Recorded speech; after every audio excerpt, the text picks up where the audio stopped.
Honest to God, the moment you touched it, it worked. Hi, welcome to Gamer Zer0. I'm Mike Lesko. I'm here with Chris Perkins, the story design manager for D&D, and he's here to talk about 4th edition and the Monster Manual.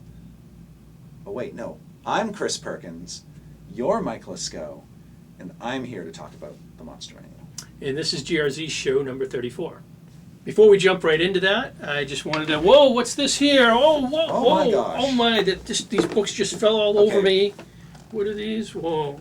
Mike's flashing the good stuff here. At GRZ, we wouldn't just kind of gloat about having books like this and drop them all over ourselves to make people feel bad that we have them and they don't, because that's just not what we do on GRZ, so let's just make that clear. We're going to talk about the Monster Manual. The Monster Manual. It is 288 pages of goodness. Let's see.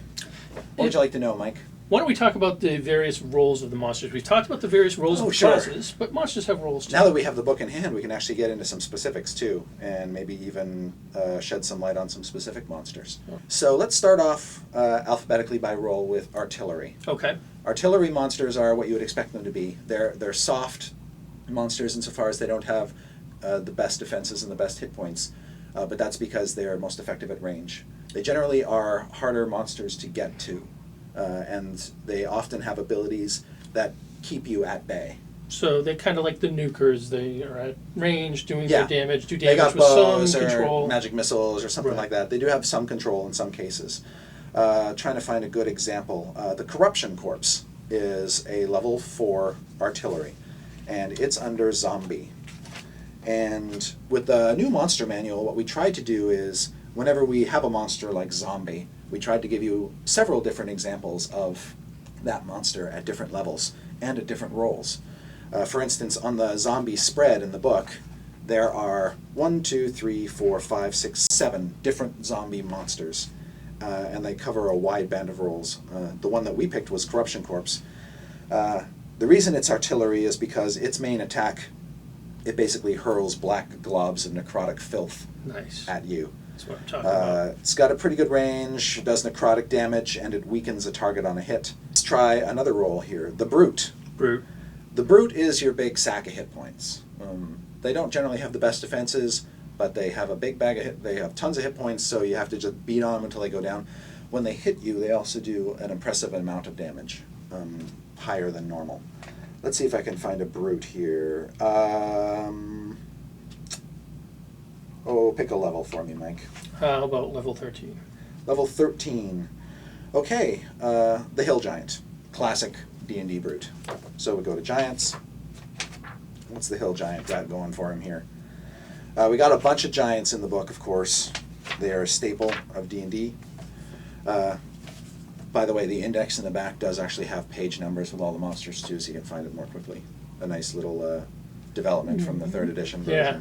Progress. We do learn sometimes. Slowly. So the Hill Giant, he's a level 13 Brute. He's got close to 160 hit points. Defenses, not great, but when he hits you with his great club, you're going to feel it because he does slightly more damage than a creature of his level would do. His other abilities include a sweeping club ability, which allows him to make a single attack against 2 targets, and on a hit, knock the targets prone. The next type of monster, the next role, is Controller. One of the classic controllers in the game is the Mind Flayer, and what defines a controller is they have some battlefield control abilities. They can hamper enemies, sort of hold them in place. They are also good at boosting their allies. So we all know the Mind Flayer shtick.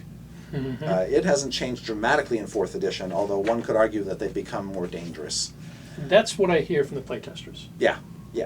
They still have the classic Mind Flayer ability of they stun you with their Mind Blast, and then they have the option of either cracking open your skull and sucking out your brains, or they can turn you into a thrall. Another role in the game for monsters is Lurker. Lurker monster is a monster that is good at sneaking up on you, striking from surprise. You don't necessarily know it's part of the encounter until it actually appears. One of the classic Lurker monsters in D&D is the Wraith. Let me take a look at that bad boy. The Wraith is an incorporeal creature that can phase through solid objects. So when it attacks, it usually has the element of surprise because it comes out of a wall or a floor Right. or a sarcophagus or some such. And so that's kind of key to its lurker ability. But one of the other cool abilities of the Wraith is that it has an ability called Shadow Glide. And this is very helpful for a lurker because they tend to be pretty fragile. They don't have a lot of hit points. So striking and then being able to withdraw, hide, and strike again is always good. And the Shadow Glide ability allows it to shift up to 6 squares. And shifting is better than movement in a sense because it doesn't provoke opportunity attacks. Right. So he can come up out of a floor in the middle of a battle, hit someone, and then shift away, like through a wall or whatever, without provoking any opportunity attacks on his way out. That's huge. We have got minions. Oh. Ah, yes. You've probably heard about minions, but we actually haven't told people a lot of the details. What defines a minion monster is they're like popcorn. They're cannon fodder. What we want DMs to be able to do is throw pretty much as many minions out on the board as he or she wants and not really have to worry about counting numbers. Right. Because the thing about a minion is one hit they go down. Right. They basically have 1 hit point. It's a very gratifying experience in playtests for the party fighter or whatever to wade in and just knock monsters down left, right, and center. And the DM doesn't feel bad about the monsters falling down. Well, at level 10, we've got a minion called the Vampire Spawn. And it's in the Vampire entry. We've got 2 different Vampire Spawn minions. One is the Vampire Spawn Flesh Ripper, which is a level 5, and then the Blood Hunter, which is the level 10. Another monster role is the Skirmisher, which in some ways is a little bit like the Lurker. They're very mobile, but the Skirmisher stick is kind of like the Rogue's stick, and that is, did I say stick? Shtick. Shtick. Stick. The Skirmisher is a mobile monster combatant. They don't tend to stay in one place.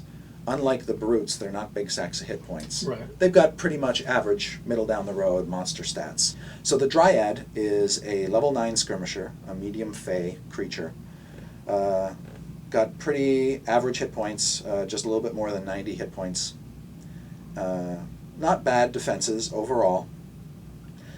But they also have this ability in their native environment. The Dryad can teleport up to 8 squares if it begins and ends its turn adjacent to a tree, a trent, or a plant of large or smaller size. So when you pair a Dryad off with other monsters of its type, like vine horrors or trents or whatever, they can use the fact that their allies are in play to tactically teleport around the battlefield and get into advantageous flanking positions. Sort of the last of the main rules is the Soldier. And the Soldier is average hit points, good defenses. They will often deflect more attack. You'll find when you're fighting a soldier that you're not hitting them quite as often because Right. they're deflecting your attacks with their shields or what have you. The other thing about a soldier, me talk well, is that they are great team players, and they are also good at drawing aggro. They sort of attract your attention, and if you are confronted by a soldier and you choose to try to move away from them or attack another target, they have some mechanic or something that kind of punishes you for doing that. Mace Tail Behemoth is a fine example of a level 7 soldier. We did a mini of him recently, page 31. So the Mace Tail Behemoth, good defenses. He's got this tail bludgeon ability. And the Mace Tail Behemoth basically looks like this Ankylosaurus type creature with a big mace ball spike thing on his tail.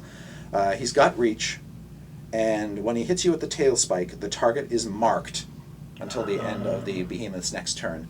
And in D&D, in 4th edition D&D, when you are marked, that basically means that if you attack anyone other than the creature that's marked you, you take a -2 penalty on your attacks.